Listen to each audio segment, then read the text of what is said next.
I couldn't agree with you more, Professor. You took the words right out of my mouth. Oh, in that case, you can have them back.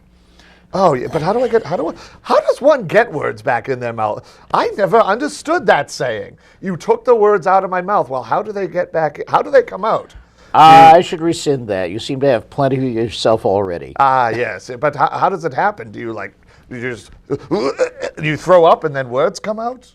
Okay, that's disturbing. And actually, equally disturbing is our next act, which is, of course, you. So, what have you decided to perpetrate upon us this time, sir? Oh, some more wonderful stories about pirates throughout New England history.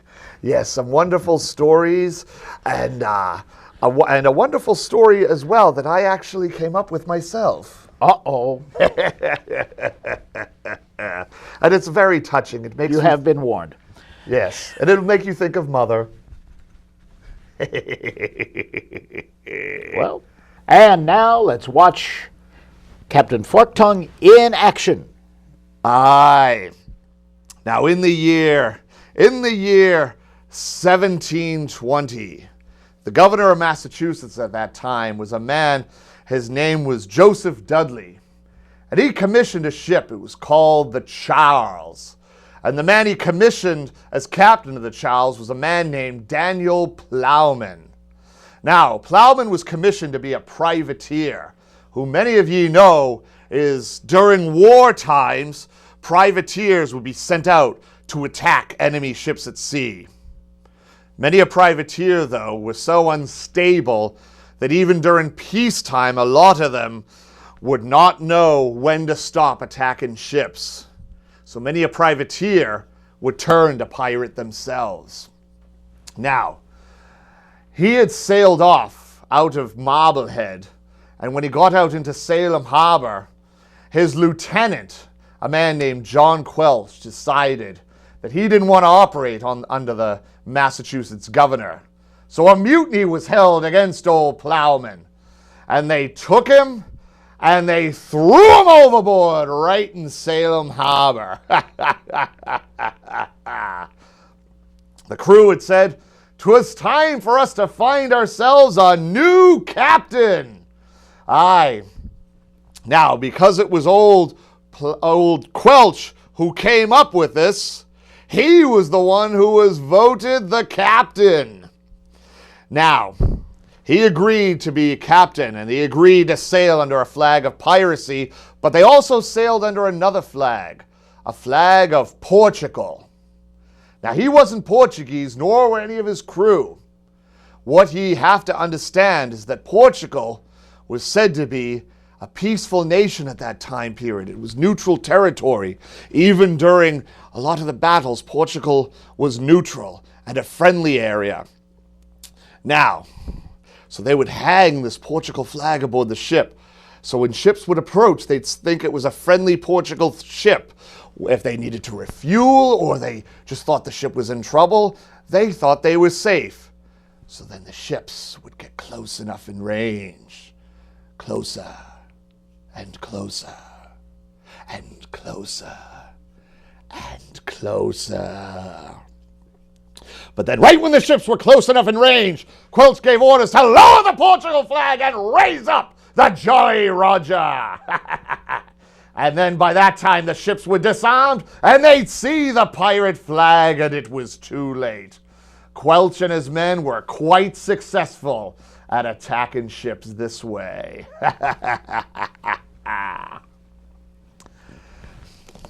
Aye.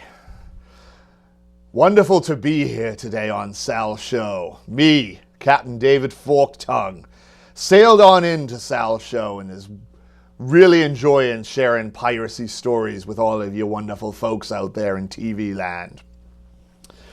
Now, a lot of people don't realize pirates were not just men.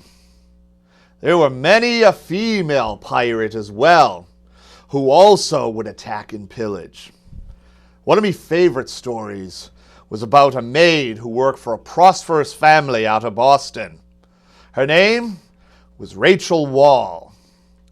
Now, She was a maid. Her husband, George, was a fisherman.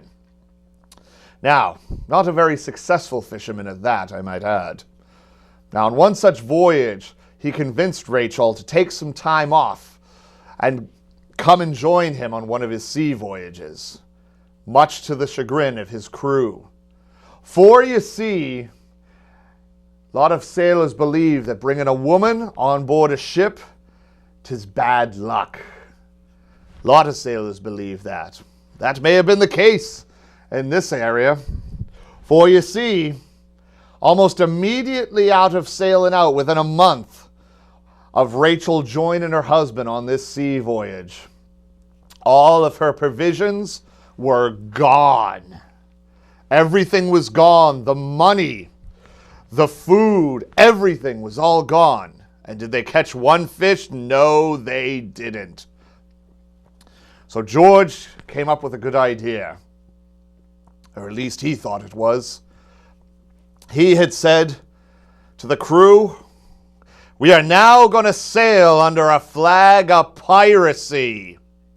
Aye, and that is what they agreed to do.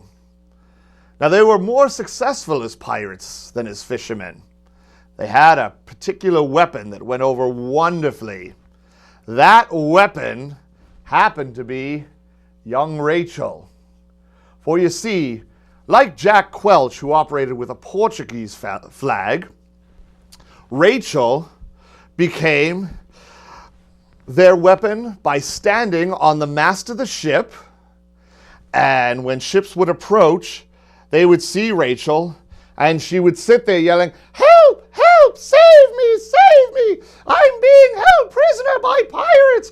Oh, save me! Save me! Save me!" Ships would approach and be ready to do battle.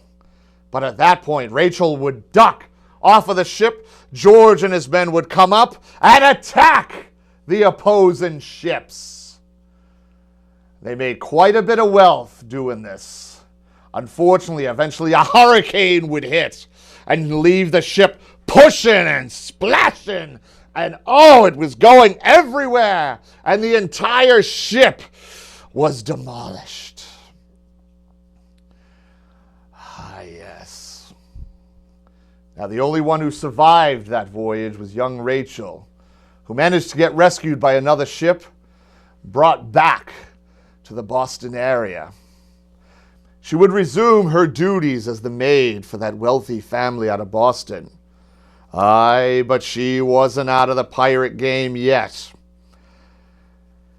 Late at night, when everybody was asleep and they all thought Rachel was asleep, she would sneak down to the docks late at night at Boston Harbor and rob ships of whatever she could get a hold of, ships docked in port. Now, eventually, though, Rachel would be caught. She would take it one step too far. She saw a woman walking home one night. Her name was Margaret Bender. Now, Margaret had a lovely hat. Rachel decided that she wanted that hat. So she hid, and as Margaret was approached, she jumped out and jumped on top of Margaret and started beating her, even grabbed hold of her tongue and tried to rip that out as well. The authorities heard the commotion. They came and they pulled Rachel off of her and shackled her in chains and brought her forth to the jail. Now, at her trial, she was found guilty. Now, initially, they weren't going to try her as a pirate. But eventually, she had said, "I demand that I be tried as a pirate." And they said, "Rachel Wall, you are found guilty of piracy, theft, and murder." Although she herself claims, "I never killed anyone, but I myself am in fact a pirate, and a proud one at that." That was just enough. Whether she killed anybody or not, Rachel was taken to the gallows and hung on Boston Common on October the 8th, 1789. And it was said, too, she was the last known woman to be executed by hanging as well in the Massachusetts Boston area. All right. Yes, another one of your improbable tales delivered in your inimitable style. That is correct. I am very proud of myself. I am a proud pirate, and I'm proud to introduce stories of other pirates throughout New England's history. But I will say this, one thing you will never hear me talk about within my pirate tales is glorifying Peter Pan. I don't like that story. Understandable from a pirate's point of view. Yes, that is correct. Yes, because exactly. Although these days you have to go to Florida to get an alligator with a clock in its stomach. Oh yeah. Oh, don't remind me of that scene. I don't like that scene in the movie. I don't like that story. No more talk about Peter Pan. Yes. Peter Pan depicts pirates in bad light. Anyway.